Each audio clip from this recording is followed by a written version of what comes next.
Welcome to Uncanny X-Minutes, where we bring you the comics behind the movies. I'm Producer James. And I'm Stasia. And we're watching Days of Future Past, minutes 50 through 60. Do you want to know what happens, James? I do want to know what happens. Magneto and Professor X argue on the way to Paris. Ooh. Mystique seduces a Vietnamese general and gets a Sentinel rundown. Ooh. So, what are we talking about? What are we talking about indeed? So during the argument on the way to Paris, Magneto has been accused of, the reason he was in jail was he was accused of assassinating JFK. Okay. Because the bullet curved. How did I forget? Oh, because the bullet curved. Sure. So he was saying, so Magneto's defense was, I was trying to save him. He was one of us. Oh. So JFK. I've heard this, actually. In the 616 is a mutant. Canonically. It, not in the 616, sorry. I don't know the designation for the Fox I guess, universe. yeah, you're right. Whatever the Fox X-Men universe is, JFK is a mutant, canonically. Okay. So, I went down a rabbit hole. Oh, my goodness. I wanted to know who all was a mutant in the 616 that are like well-known popular people or celebrities or whatever. Oh my God. Are you ready for this? I'm so ready for this. How did you find this stuff? I found a bunch of things. I also, mind you, there's not enough to fill a whole episode, so I will be talking about JFK for a while too, but I'll leave that for the back half. Okay. So, yeah, I can't imagine there's that many of them or that much content about them. Oh, I also feel like the Earth 10005. Is that the reality of this is like just from fandom.com. Sure. But like reality of the 2000 X-Men film and its sequels was originally designated that. See, here's the problem too. After this movie, I believe there's a new universe designation because of the timeline Days of nonsense. Future Past. Right. But I think this is before. This is before. So I think we're good. Because it splits after this movie. Right. So we're not there. Anyway. Technically. So, we're going to start with Immortal X-Men number 1. Okay. So this is Krakoan era. I love Immortal X-Men. Okay. Exodus refers to a Nazarene mutant.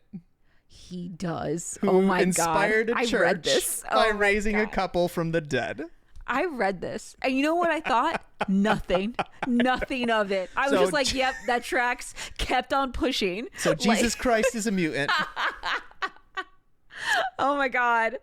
That's so funny. That's one of those things that people haven't like really processed yet. But in like 10 years on Reddit, this is going to be like, it's going to be on the front page. I did find one article. A bunch of these are from one article that was like, you know, all these people who are actually mutants in the 616. So my favorite part though, that's it, by the way. That's all Jesus is listed. Yeah. But I mean, for these purposes, he's in the comics a bunch, obviously. Yes. But it doesn't matter. That's not what we're doing. My favorite part though is finding the instances on like Wikipedia pages and stuff, and it was like, Exodus has no proof of this claim. Like we don't know. It was one of those things like, oh, we're protecting people who would be insulted if Jesus was a mutant. Yeah. We're like, well, we don't know where he got this information, so he's making it up. Okay. We're now going to jump to Immortal X-Men number 4. I have read this run. This is mind-boggling how dense I am sometimes. Go on. This is the same sort of deal, though. Yeah. It's Sinister this time. Oh, of course. When he's on the run, like he realizes he's like, oh, I messed up. He like runs to his lab and he goes to inject himself with a bunch of like serums. Yes, I remember this. Okay. Yes. He's like a little of this, a dash of that. Right. And then he says, and a little bit from Oscar Wilde. Oh, and he's like, it's always funny. People always give me a weird look when I say Oscar Wilde was a mutant. And this is what he says. Of course, Oscar Wilde is a mutant. The twist is he was a feral sort, like little James. The clue is in his name. Oh, so they're saying he's like a little Wolverine. He's a little Wolverine. Oscar Wilde, a little wild child, a little Sabretooth, little Sabretooth, little Oscar Wilde. Interesting. Once again, that's it. It is just like 2 panels, 3 panels at most. Yeah. I don't like. That's. I guess. Yeah. That's interesting. A lot of these, I'll be honest, a lot of these are in the Krakoan era because there's such a I think because there's such a movement behind who is and is not mutant. Like now it is very important whether you are an X-Men or not. Yeah, is important if you're a mutant or not. Because in the next one is the Hellfire Gala. Oh, sure. So this is 2022's Hellfire Gala. So this is the one where everybody knows the resurrection protocols exist. Right. So conversation starts peaking about who are they going to resurrect? Sure. What mutants are we going to resurrect? So you have Spider-Man and Dr. Doom chatting. And Spider-Man makes the joke of like, who are they going to resurrect? Maybe Jimi Hendrix or Bowie? Mm-hmm. And then he walks away and Doom's like, how ridiculous. And then he goes, could Bowie have been a mutant? Interesting. That's it. Just a little hint. Just a little hint. Just maybe a little hint. Bowie was a mutant. Maybe. Dr. Doom thinks it's possible. I'm for it. I'm not going to question it. I'm for it. It's funny when I found a bunch of like Reddit posts that were like, who could secretly be a mutant? And it was like these sort of things were sprinkled in, and then a bunch of people being like, oh, this famous person and that famous person. I'm like, no, that's not the assignment. Yeah. I like where you're at. That's fun and all, but like, what's in there? I want that. I want them juicy little details. I want page numbers. I want page numbers. All right, this one technically is not the 616, but I couldn't help myself. It is X-Men 92, House of XCII. Have you seen that? Do you know what run this is? No. So there's a comic run where they took the X-Men 92 universe and threw them in Krakoa. So it's one of like the iconic House of X covers where they're coming out of the portal, but it's all the X-Men 92 characters. How did I miss this? I actually haven't read this one in its entirety. I did give it to my daughter because I was like, oh, this looks like fun. So she has read it. She says it's really good. Oh my God, love But her. they have the pages of like, in the Krakoan era, they always have like a white page with like a bunch of information. From the desk of whoever, Yeah. So this one was from the desk of Valerie Cooper. Val Cooper, that snake. To the inner circle. Okay. And it doesn't really matter what's in the body of the letter, but there's a postscript.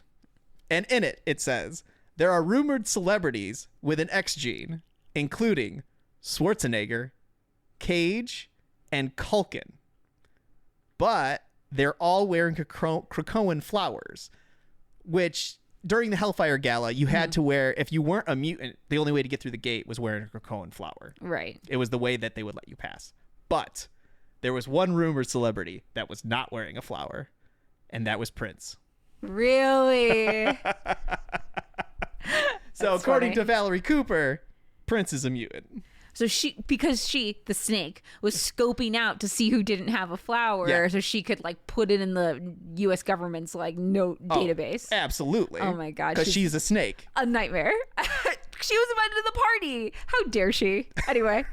How rude. I have such a vendetta against her. I love it. I do love Prince being a Midwestern man. Yeah. Yes. Interesting. We'll take Prince. That is very interesting. Like, okay. All right. I think that's one of the more surprising ones because that's pretty recent. Like, well, this wasn't. So this is supposed to take place in 92. Oh, I guess. So he was still alive at the time, and this wasn't like the who should we resurrect conversation. There is a comic called Colossus Bloodline from 2005. Have you heard of this? I don't think so. Okay, so you find out in this book that Colossus is related to Rasputin. Oh, okay. And Rasputin was a mutant. Right. Okay, yes. I have heard this about Rasputin, so I did know this. Okay. So it's like a 5-issue limited series. And there are chunks of it that are Sinister telling backstory about meeting Rasputin and messing with him. Well, not messing with him, but like being in cahoots with him. So like Rasputin, it's interesting because they tell his story. So I don't know how accurate I don't know how accurate it is because that's not my field. I should have had you read this because you would know more than I would.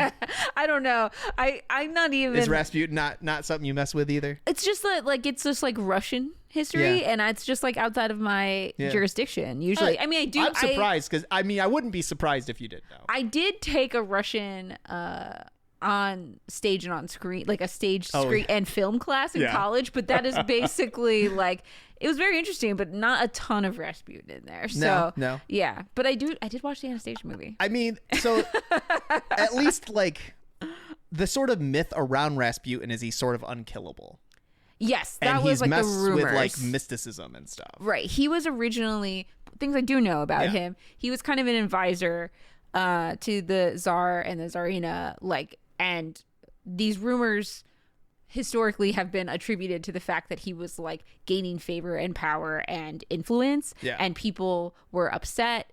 Obviously there were revolts, like, you know, and so he was kind of used as a scapegoat in a lot of ways, as like a target that had influence over like their leadership, even though that generally like the people were also just unhappy with leadership, hence their eventual execution. But I have heard all the stories about him, but like historically, yes, he's just like, they've been like, well, that's not true. But in the 616, but what if he was a mutant though? What if he's a mutant though? That's what it was. So that's like he did have some powers. So it's one of those things where it seems like he didn't know he was a mutant. And Sinister came up to him and was like, haha, you have the Essex gene, which is what it's what he used to call it pre-Professor X. Right. And we all know what X stands for in X gene, right? Extraordinary. Oh my gosh. I kind of wish it was like, Essex, actually. So he goes to Rasputin and he goes, hey man, you got this gene. It's great. You should have as many kids as you can with as many women as you can. I see. And hence Colossus. And so when these women were pregnant, Sinister was experimenting on the women, like trying to put more Essex genes and stuff in them. And a lot of them did not survive. And some did. And one of them was Colossus's grandmother. No, I can't remember which one. Doesn't matter. One of them leads to Colossus. Got it. And so Rasputin is his great grandfather. Okay. Interesting. There's a bunch of other nonsense if you want to get into it, but they do a whole like he gets shot, stabbed, poisoned. They do the thing. So basically, they give you a rundown of what history says. They give you a rundown of what his interactions with Sinister are, and how they kind of link the two stories together. So interesting. But it all ends up with Colossus is part of the Rasputin lineage.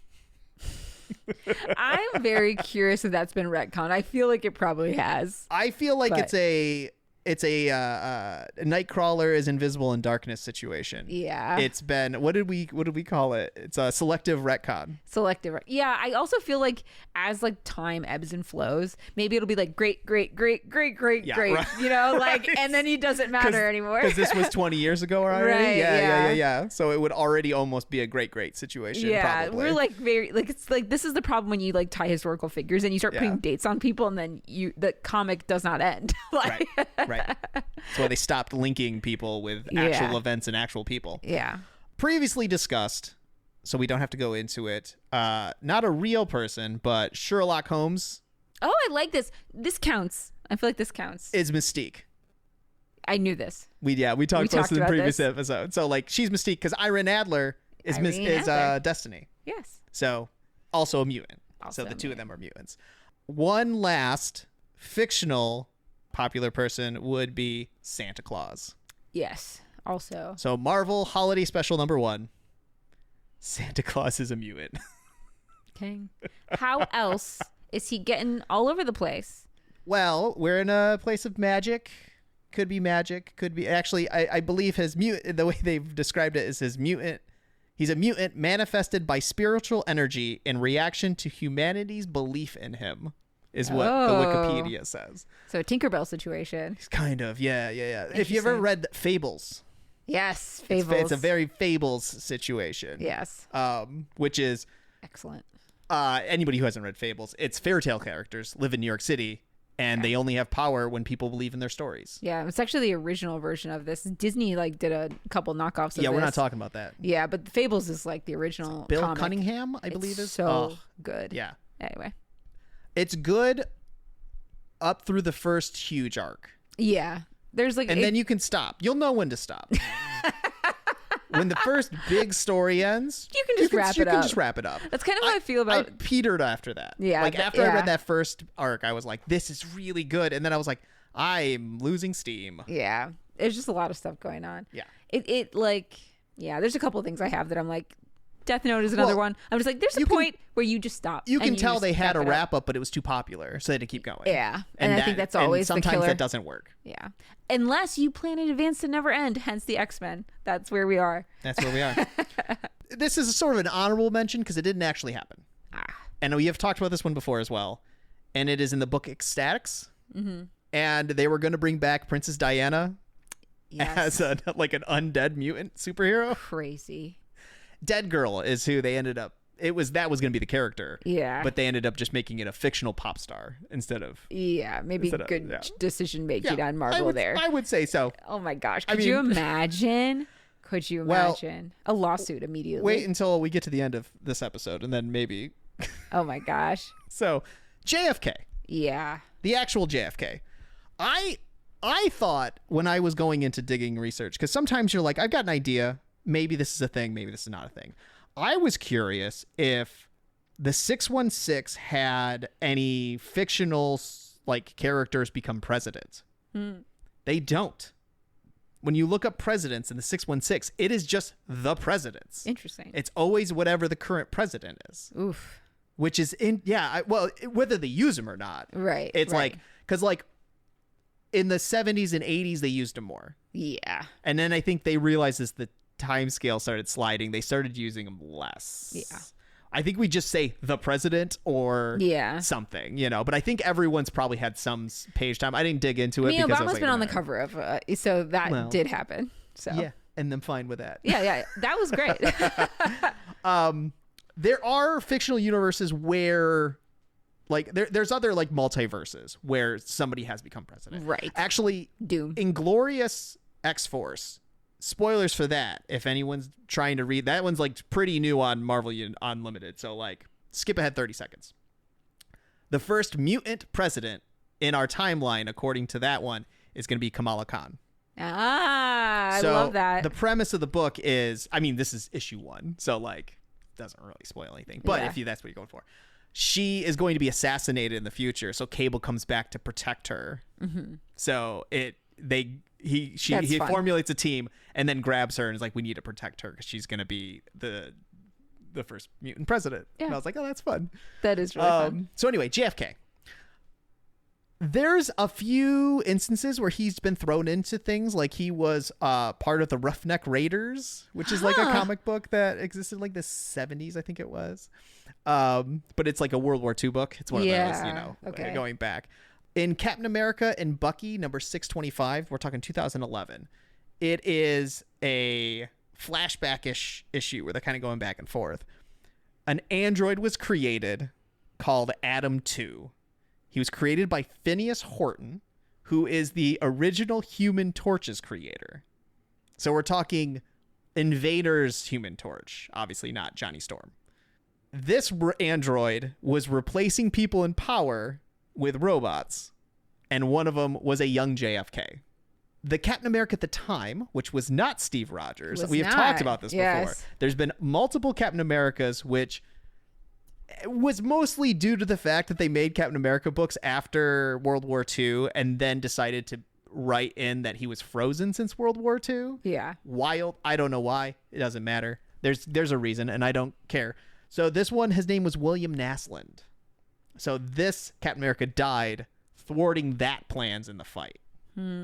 So other than that, most of the important bigger bits are around his assassination, obviously. Now, JFK's assassination was in 1963. 63. Okay, so we're talking right before Marvel got big? Yeah. Or around the same time. So obviously, that was never in the comic books.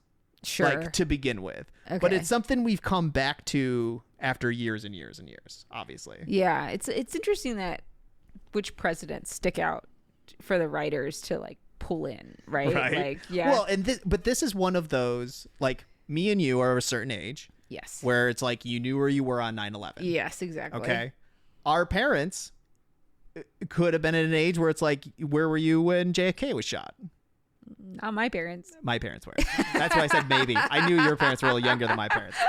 But yes, still, like there are people you can hang out with that they would know like where they were when they heard he was shot. So Wolverine knows, but does he? But does he? Wolverine number 49 in 1991. We have actually talked about these issues. This didn't matter, so obviously it never came up. But he's having these like Weapon X flashbacks, and he's in Cuba, and Sabretooth runs in, and it's one of those where it's not him just thinking back; it's like him reliving the memories. So this one definitely could be a great assault. Like we could retcon this as it didn't actually happen this way. Sabretooth runs in and goes, "JFK was shot 2 days ago, and I'm just hearing about it now. Let's go." And I was like, oh, that's interesting. Okay. And I just wrote it down because I'm like, I write down notes and sometimes I take them out. Savage Wolverine number 18 in 2014 is a flashback issue where he's in Washington State. Huh. And part of the plot line is like, it's like biker gangs are fighting and whatever. Sure. And then they find out JFK got shot and they all kind of stop fighting. And it's like, well, those don't. I mean, it's How fine. Could he be? I mean, that's a little confusing. I guess he could have been there and then flew immediately. Could be. The way this flashback was written, though, it looks like he's not part of Weapon X. You know what I mean? Right, like he's just in a biker bar as Logan. And not. When Logan was in Weapon X and when this stuff happened is constantly shifting. That's the thing. That could just be implanted memories. Yes. It could be. That's the thing. You can't even. With Wolverine, we can do that kind of stuff. Spectacular Spider-Man number 19. Oh my god. From 2004. Captain America is having a secret meeting with Nick Fury. Spider-Man's turning into a spider at this point, so we're not worried about him. He's actually not even in this in this part of the story. He's literally turning into a giant spider. Cap he's grilling Nick Fury, and he goes, the Bikini Atoll tests, the nuclear tests that were made, there was a secret agenda behind them. Mm-hmm. They were actually irradiating servicemen who had the ability, or like they think they may have been mutants, is basically what it comes down to. So they're trying to create mutant soldiers using the Bikini Atoll tests. Not a lot of people knew this. Okay. JFK did. That's what Captain America says? Yes. Okay. And he says that JFK was not murdered by Oswald. He was instead killed by 3 Corsican mercenaries on Fidel Castro's payroll. Okay. So there's that. Okay. So much JFK in these books. I know, right? But I think you're right. It's like writers of a certain age, for sure. Yeah. Oh, I forgot. In the Wolverine number 49, Sabretooth says that Lee Harvey Oswald was a red herring as well. Oh, okay. So this is like they had been... That conspiracy theory was like definitely taking hold. And, sure. Yeah. And then lastly, this doesn't have to do with JFK's assassination, but Cyclops number 3, this is 2001, he said JFK was a mutant. Okay, so this seems like it's like that's a lot. Maybe the other ones it could be a little like maybe not. This one feels the most solid. Like multiple people across multiple time periods, including like Wolverine. Cyclops mentions a rumor that JFK was a mutant due to his ability to always remain calm. Oh, well, that's not like particularly useful information. Thanks, Cyclops. That one's not on Unlimited. I didn't get to read that one. That's all I got is a footnote. Yeah. That there's a rumor he was a mutant. Interesting. So Exodus saying Jesus Christ is a mutant, I'm gonna take that. I believe so that. Funny. I believe that. Because also like who's gonna contradict him? Apocalypse? Right. If Apocalypse was even there. That's the Well, Exodus wasn't there. Right. He's not that old. No. He's like 12th century. He's old. He's just not that old. But there is one more instance of JFK being in the comic books. Oh my gosh. Okay. But it's also an instance where every president was in this comic book. Oh. It is Deadpool from 2012. Okay. It is a story arc called Dead Presidents. Okay. There's a S.H.I.E.L.D. It's like a former S.H.I.E.L.D. agent who is part of their like paranormal division. Like he's basically a sorcerer, a wizard or something to that effect. And he decides he's going to raise all of the dead presidents from the grave to make America better. Okay. Zombies for sure. So they come as zombies. Yeah. And they're all like twisted is the thing. They are all like just straight up evil versions of all the presidents. Yeah. But I'm talking all the presidents. Wow. Like they name drop every single president in this 6-issue run. Oh my He gosh. kills most of them. Obviously. When you said Deadpool, I knew exactly where this was going. So S.H.I.E.L.D. finds this out and they hire Deadpool. Like basically a higher up in S.H.I.E.L.D. gives it to someone else and says, hey, you need to take care of this. And she's like, how am I supposed to take care of this? She runs into Deadpool and was like, hey, we'll pay you lots of money if you'll kill these presidents, please, and thank you. Yeah. So you get an issue where like Teddy Roosevelt's hunting zoo animals. Oh my gosh. It's like he has to bare knuckle box Abraham Lincoln. Okay. Obviously, it all ends with George Washington. Sure. Being Obviously, the biggest final. bad. Yeah. But JFK's in there. Like so Deadpool dresses up as Marilyn Monroe. Oh. But it's like in the shadows, so you can't see his face. Yeah. And then kills him. And it's bloody and it's very sacrilegious of all presidents. Oh yeah, I believe that. That's fun. But it is there's a Deadpool run right before that. Like during Secret Invasion. Mm-hmm. That was done by Daniel Way. That was kind of where I really got back into Deadpool. And so I liked the humor of that a lot. This was Jerry Duggan and Brian Posehn doing it. And it's over the top. Yeah. If you don't like Deadpool, you'll hate this run. It definitely feels like ridiculous. Like, okay, we're gonna do Deadpool 100%. We're gonna do it. We're turning it up to 110%. Yeah. We're doing the most Deadpool we can do. It's also drawn by Tony Moore, who did like the first couple of arcs of Walking Dead. Got it. So if you've read that, it's that type of art. So using him for the zombie book. Yeah. Why not, right? It's perfect. If you can get him, right? This isn't about Walking Dead. It's not. This is about JFK, apparently. It's about JFK and how much he's in Marvel Comics. Yeah. But so there you go. It's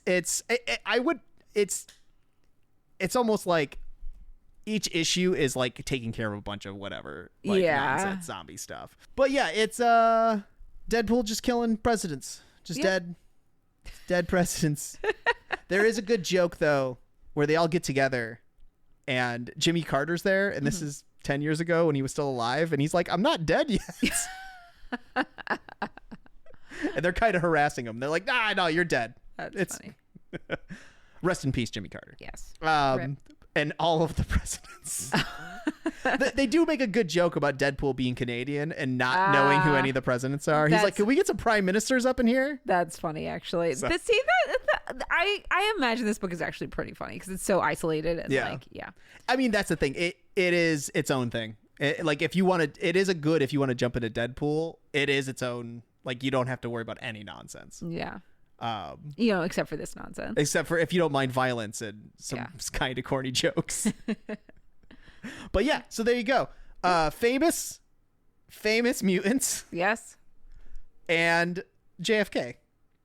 Hey, so now it's proven the movie is just pulling from the comics, really. Kinda. Yeah, kind of. Most of these seemed like after the movie aired, and they were like a lot of them. Yes. Yeah, but hey, whatever, it counts. It's in there now. Right. All right. Well, I'm producer James. And I'm Stasia. And we'll see you for the next 10.